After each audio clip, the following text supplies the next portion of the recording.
Далю Грибаускайте вже традиційно президент України зустрічає особисто біля Маріїнського палацу. Саме тут приймають всіх гостей найвищого рангу. Зустрічає литовського президента і оркестр почесної варти.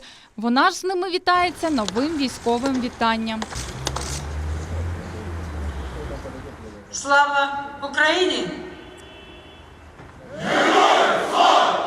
Більше години перемовин і обидва президенти виходять до преси, підписують стратегію про співпрацю України і Литви на 2019-2020 роки та угоду про співпрацю у сфері трудової міграції. Не приховують, головною темою перемовин була агресія Росії проти України в Азовському та Чорному морях. Литва першою відгукнулася на заклик України і вже запровадила додаткові національні санкції проти Росії.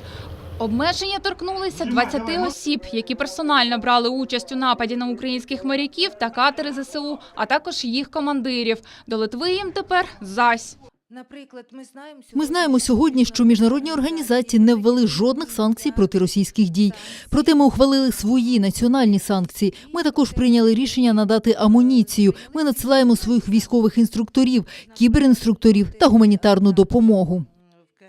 На литовські санкції вже зреагували в Росії. Інколи не так і просто бути першими, коли запроваджуємо санкції. Ми отримуємо особисті погрози від Росії, але ми знаємо, що це очікувана реакція, тому що бути відкритими в цьому світі, певно, ще важливіше, ніж воєнна підтримка. За підтримку України Грибаускайте подякував український президент. Литву він назвав великим другом України та стратегічним партнером та закликав усім світом дати відсіч Росії-агресору.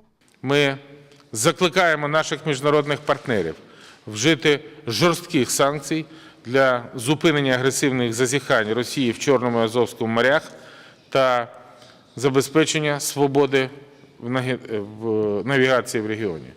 І хочу сказати, що ми надзвичайно вітаємо національні санкції, які застосувала Литва. Президент Литви пообіцяла, якщо Росія не припинить ескалацію, Литва розширить свою військову присутність у Чорному морі. Ми завжди допоможемо, підтримуємо Україну і будемо збільшувати свою військову присутність. І ми повинні забезпечити пересування Керченською протокою. Людмила Горпинич, Олександр Фенько, Заман АТР.